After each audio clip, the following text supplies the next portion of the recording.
What's up, everyone? Logan Freeman here with Midwest CRE Advisors. And today we're breaking down Lockton's move from the Country Club Plaza to Leawood, Kansas. This is a $765 million deal that just confirmed what everyone's been whispering about for months. The Missouri-Kansas border war is officially back on. If you're in commercial real estate or you care about what's happening in Kansas City, this is a case study in how tax incentives move the needle and how legacy companies make generational decisions.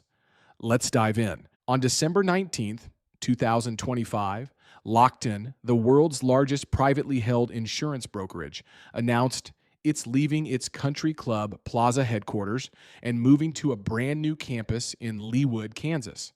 This isn't a small move. Lockton has been on the plaza since 2000. That's 25 years. They currently occupy all 10 floors of the Valencia Place building, plus adjacent suites, with 1,500 employees working out of that location. The new Leawood campus, called Hallbrook North, is a 34-acre mixed-use development at the northwest corner of State Line Road and College Boulevard, right off Interstate 435. It's being developed by Van Trust Real Estate. Here's what's included in the project. Phase 1, a 12-story, 444,000 square foot office building for Lockton's global headquarters. That's their centerpiece.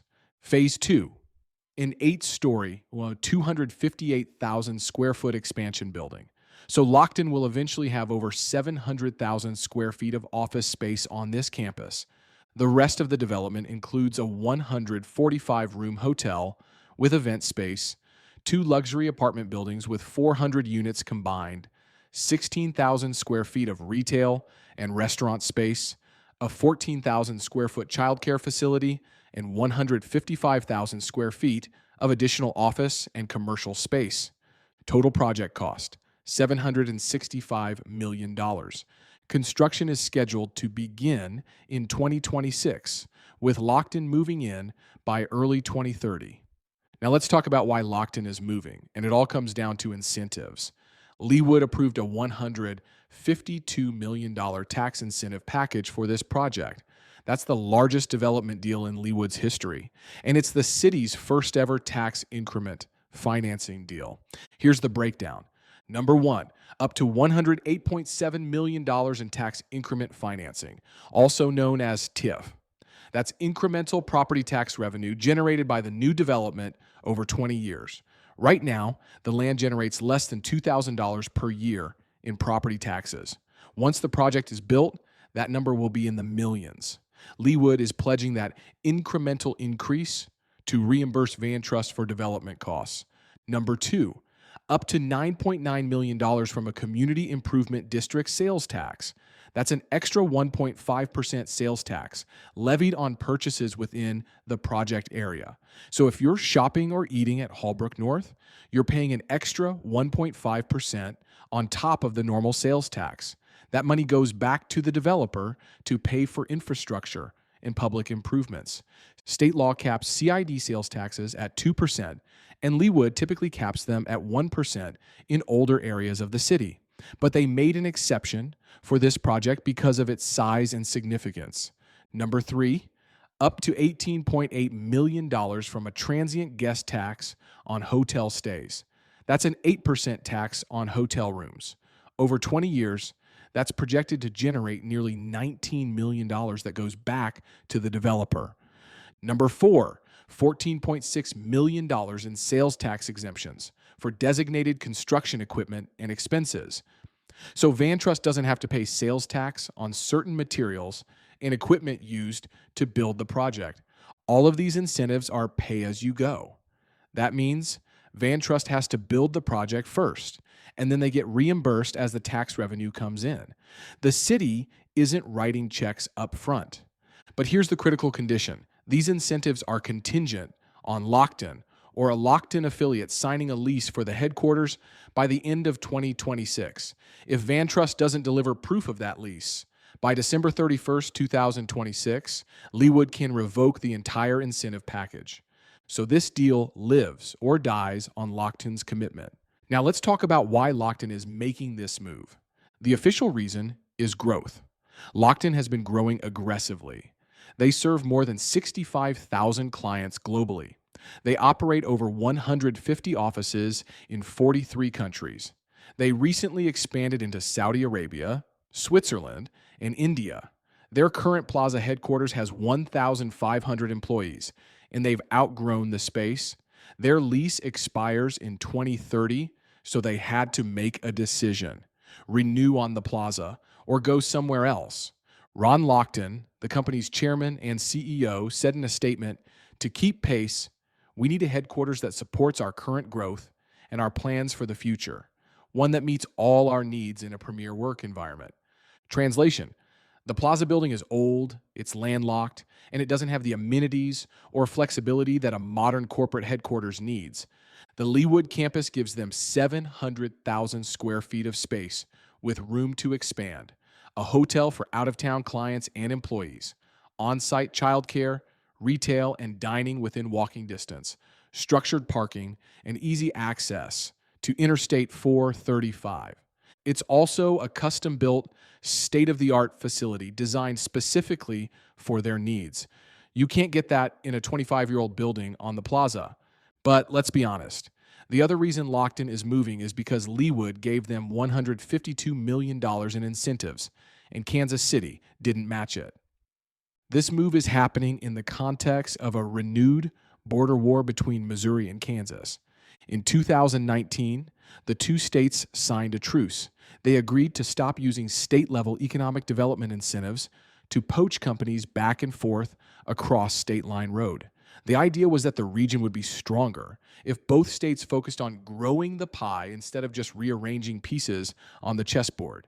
That truce held for a few years, but it started to crack in 2024 when Kansas made a run at the Chiefs and the Royals. Missouri voters rejected a sales tax proposal in Jackson County that would have funded stadium renovations for the Chiefs and a new ballpark for the Royals. Kansas saw an opening and started negotiating deals to bring both teams across the border. In September 2025, the Kansas City City Council voted unanimously to repeal its local border war truce ordinance. A month earlier, Missouri lawmakers let the state law expire. So by the time Lockton was making its decision in late 2025, the truce was dead. Kansas and Missouri were back to competing for companies, and Kansas was winning. Lockton's announcement on December 19th came just 3 days before Kansas, and the Chiefs finalized their $4 billion stadium deal. It's no coincidence. Kansas City Mayor Quinton Lucas expressed his frustration after Lockton's announcement. He said, "I am only disappointed by the misplaced confidence many of us had in the one-time Missouri-Kansas border war truce, which was well in effect when negotiations supporting this move began. Regionalism cannot be one-sided.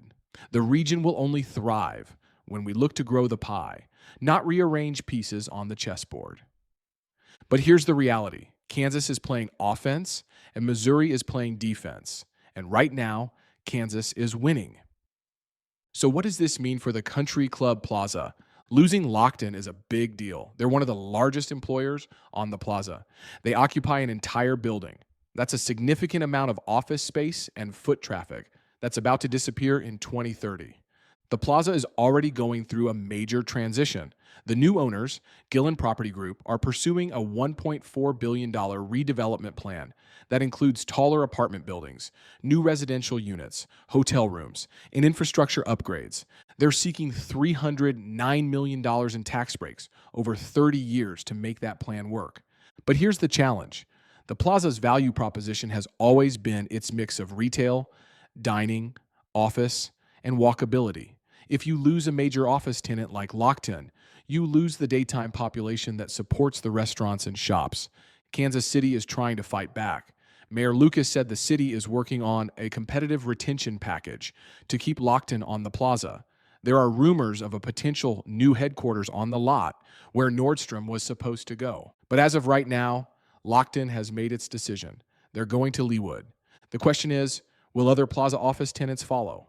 So who wins in this deal? Number one, Lockton. They're getting a brand new 700,000 square foot custom headquarters on a 34-acre campus with all the amenities. They're getting $152 million in public incentives to help make it happen. and they're positioning themselves for the next 30 years of growth. They're also getting a better location from a regional access standpoint. State Line Road and Interstate 435 is more central to the metro than the plaza. Employees coming from Johnson County, southern Kansas City, or Overland Park will have easier commutes. Number 2, Van Trust Real Estate. They're the developer, and they're getting $152 million in TIF, CID, and transient guest tax revenue to offset their development costs. Plus, they're building one of the largest mixed-use projects in Leawood's history. That's a portfolio piece and a long-term cash flow asset. Number 3, Leawood. The city is getting its largest development ever on one of its last vacant parcels of land. Right now, that 34-acre site generates less than $2,000 per year in property taxes. Once the project is built, it will generate millions per year. Even after reimbursing Van Trust for 20 years, Leawood comes out way ahead. They're also getting a marquee corporate headquarters that elevates the city's profile and attracts other businesses. Number 4, commercial real estate players in the State Line corridor. If you own land or property near State Line Road and Interstate 435, your asset just got more valuable. A $765 million mixed-use development with a Fortune 500 caliber company, as the anchor is a catalyst for surrounding properties. Multifamily, retail, office, and hospitality assets in the area will see upward pressure on rents and values. Now let's talk about the risks. First, there's execution risk. This is a $765 million project. Construction has to start in 2026 and finish by 2030. That's a tight timeline for a project of this scale. Cost overruns, labor shortages, or supply chain issues could delay the project or push Van Trust to ask for more incentives. Second, there's flooding risk. 2 residents raised concerns at the Leawood City Council meeting about flooding along Indian Creek, which runs near the site. The area already has flooding issues, and a major development could make it worse.